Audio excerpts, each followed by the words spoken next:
E aí galera, eu sou o Luiz Henrique do Um Livro por Semana e hoje a gente está aqui para o nosso primeiro review do canal.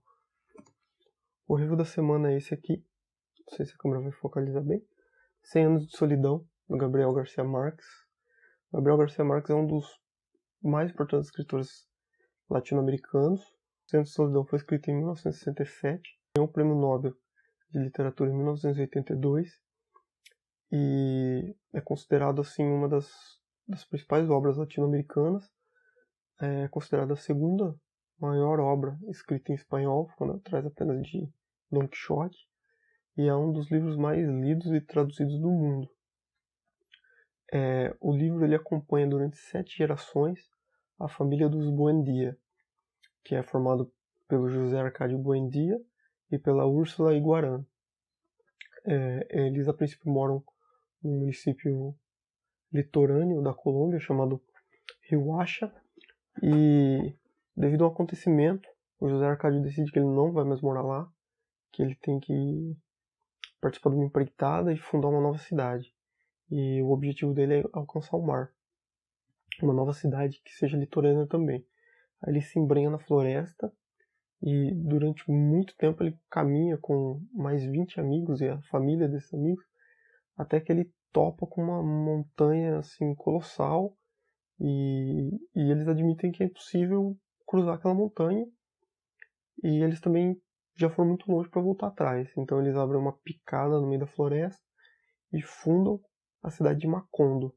O livro ele é enquadrado na categoria de realismo mágico. O realismo mágico ele tem a característica de ter descrições muito fiéis, muito reais do mundo, das pessoas, dos lugares, da personalidade de cada personagem, porém ele também traz alguma coisa mágica e que não necessariamente tem que ser explicada, que ela é jogada na história e tanto os habitantes quanto os personagens do livro quanto o leitor ele admite que aquilo é uma coisa comum naquele universo daquela história.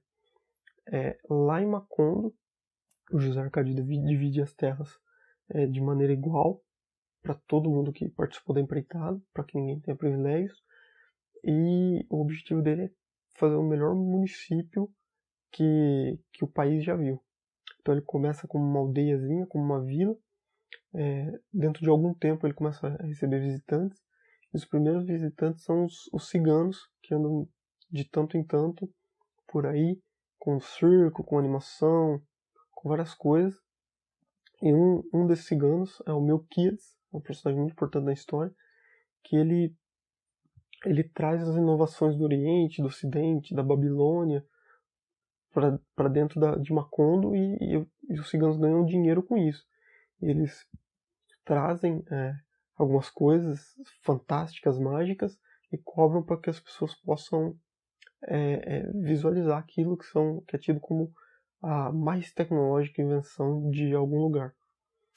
Algumas invenções são bem óbvias, por exemplo, em uma passagem ele traz uma barra de aço que é capaz de sugar todos os metais.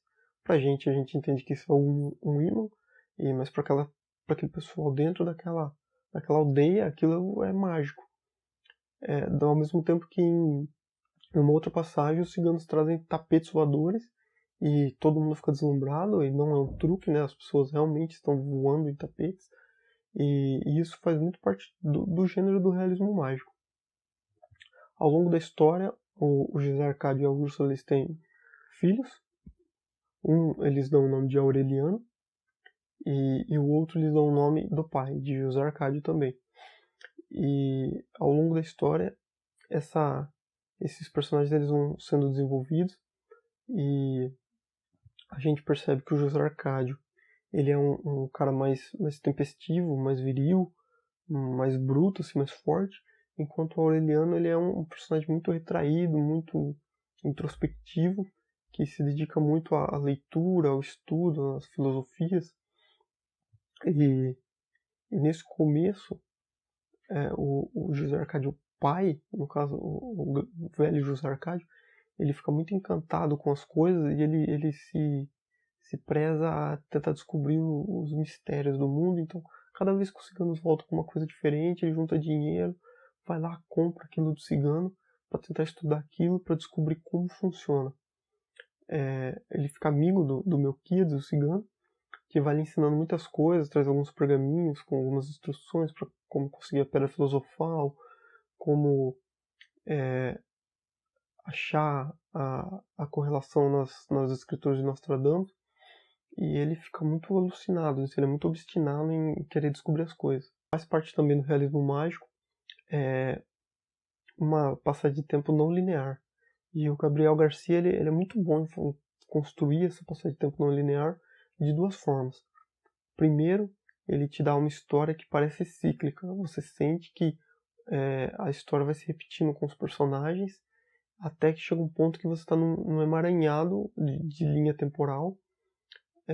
E o outro ponto é que ele brinca muito com o nome dos personagens. Então, durante a história vão existir muitos José Arcádios e muitos Aurelianos. E uma coisa que você percebe é que, como a história é cíclica, os Aurelianos tendem sempre a ter o mesmo padrão de personalidade e os José Arcádios também. Enquanto os Aurelianos continuam sendo introspectivos, estudiosos, filosóficos, os José Arcádios eles continuam sendo mais fortes, trabalhadores, descritos muitas vezes como mais viris. E com essa brincadeira da linha do tempo não linear e os nomes, o emaranhado de nomes, ele consegue prender o leitor dentro da história, nesse tempo que a história se passa. Em nenhum momento ele diz qual é a época que a história se passa, mas ele consegue prender o leitor dentro da história. E muitas vezes durante o livro você acaba mesmo se confundindo. Eu li algumas resenhas, algumas outras coisas que o pessoal fala que às vezes é bom até você ter uma árvore genealógica dos José Arcádios e Aurelianos, da família Buendia, porque isso vai às vezes se tornar muito confuso até de ler.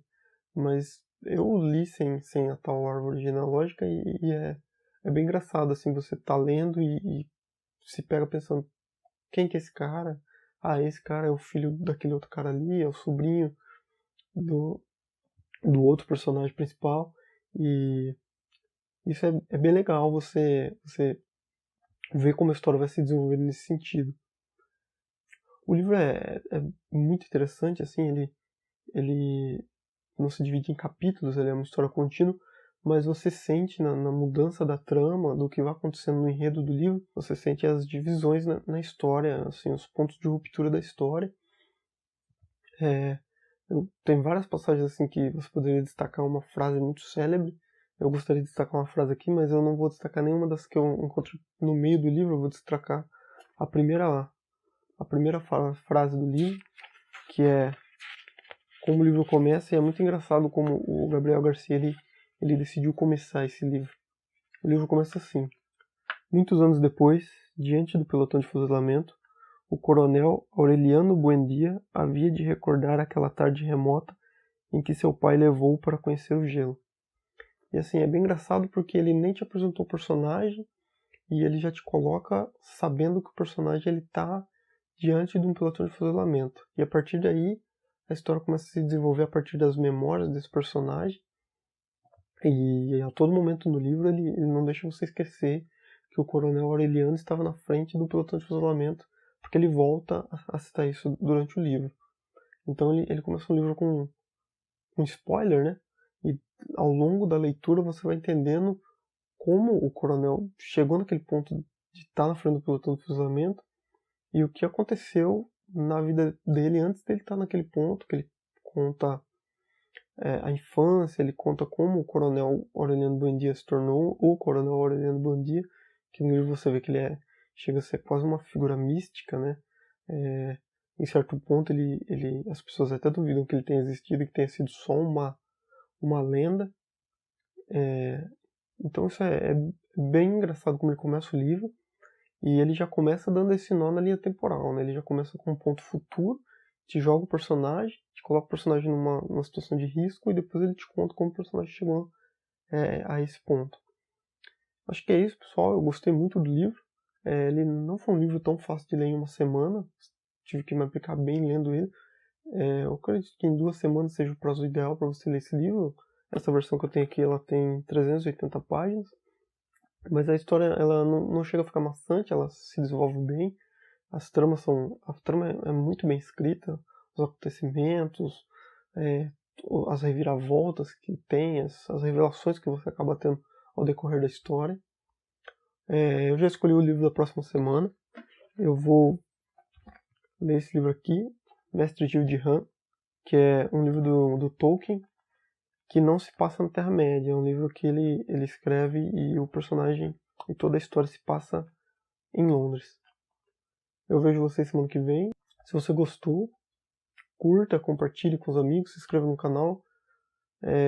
Toda semana vai ter um vídeo novo e a cada vídeo eu vou trazer a resenha de um livro novo. Até mais, pessoal. Fui!